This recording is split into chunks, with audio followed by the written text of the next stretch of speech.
Hey guys, so today you and I are going to talk about humiliation. So let's get into it. So the question in question was, hi Frederick, if you were an experienced veteran and a company decided to judge you not based on your experience and track record, but on coding interviews and arbitrary rounds, and you unfortunately failed the interview, how would you respond to the humiliation?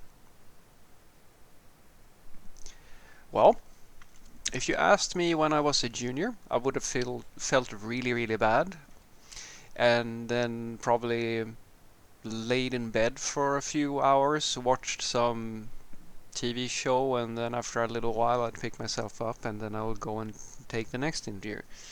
Now I get a little bit irritated and then I conclude that, yeah, sucks to be them. They're gonna miss out on all this. You can't see me now, but I'm pointing at myself.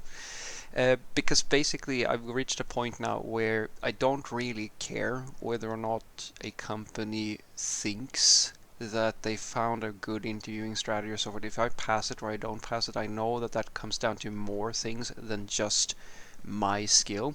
And when you get to that point where you realize that the evaluation is subjective, guys, if you take a look at, the Miss Universe or the Mr. Olympics or like whatever, like all these sorts of talent types of things where you have judges judging people based on song, like their voice or their skills or so forth and so forth, you start to realize that like this is not an objective process in any way. It's down to who's doing the evaluation. And so I like to ask people, if if someone who is very clearly completely ignorant of everything you do, has no idea what you're doing, comes up to you and say, I don't think you're very good.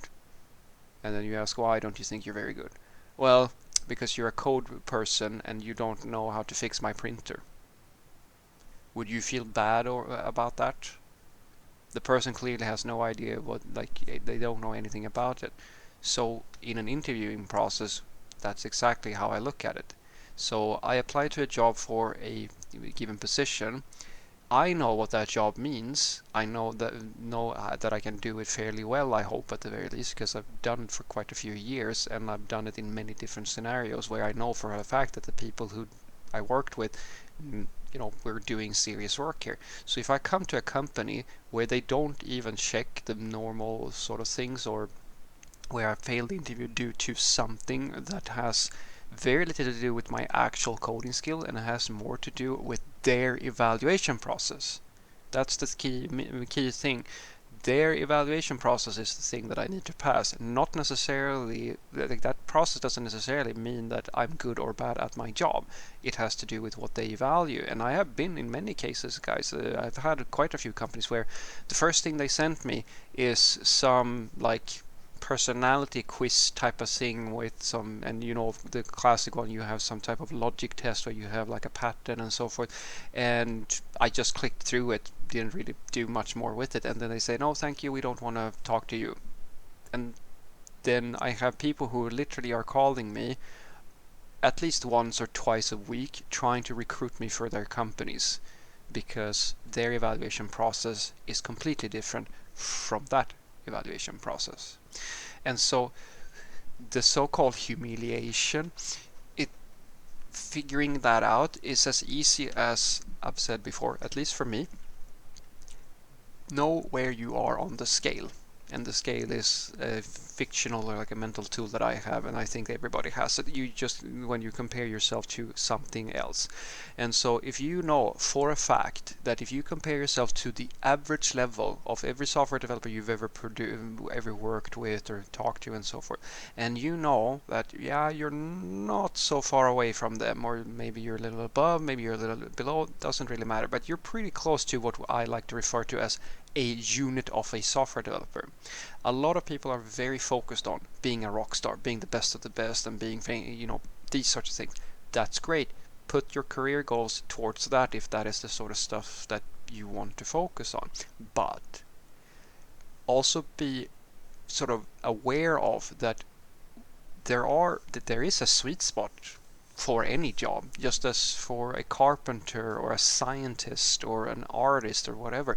You can be completely average and do the job and get paid to do it, and that is the norm. I know that sounds weird to some people because you're being convinced that in software it's all about being the best of the best and it's the same thing in everywhere and so forth and so forth. And I go, how many cab drivers or truck drivers do you know are so concerned with being the best of the best that they can basically not function if for some reason someone tells them that, yeah, no.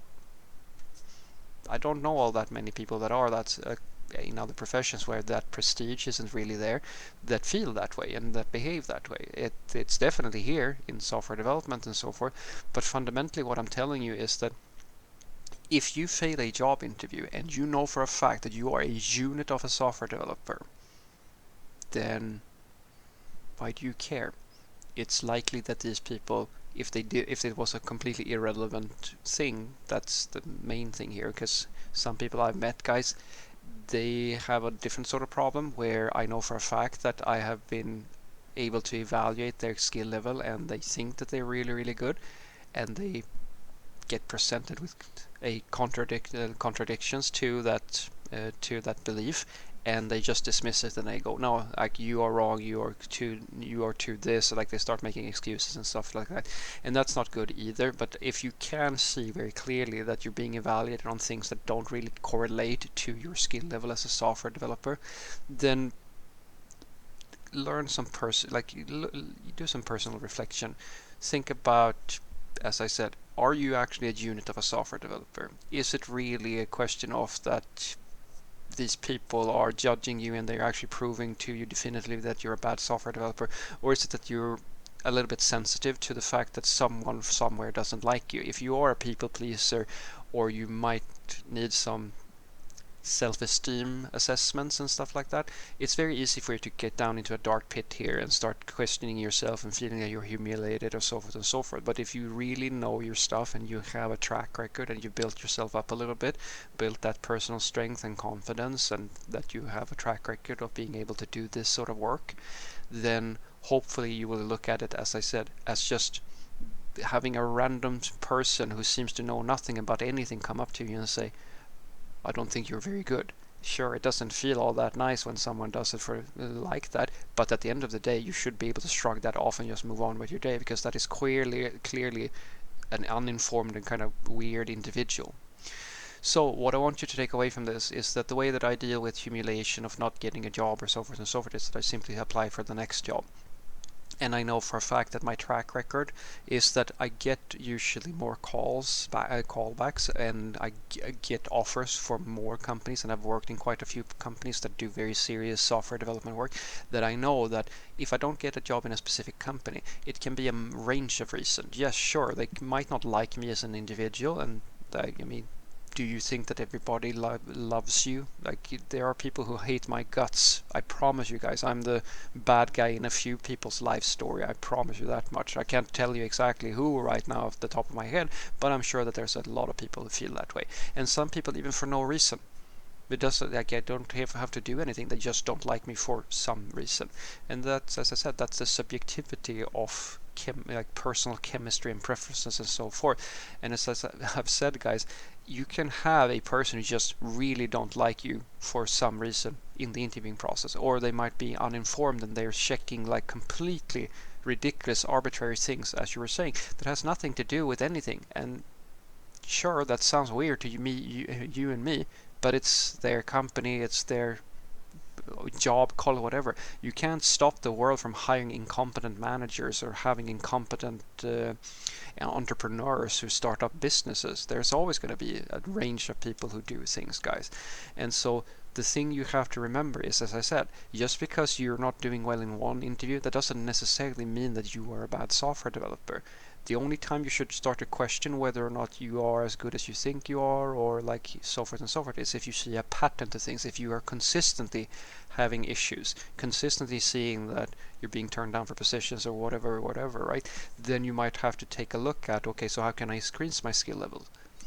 But if it's a one-off, or someone, as I said, takes this arbitrary thing, then why would you care? I've been in interviews, guys, as I said, where they do like a random test that has absolutely nothing to do with software development, and then they say you failed that test, goodbye now. And I go, okay. I kind of look around confused and I go, bye now.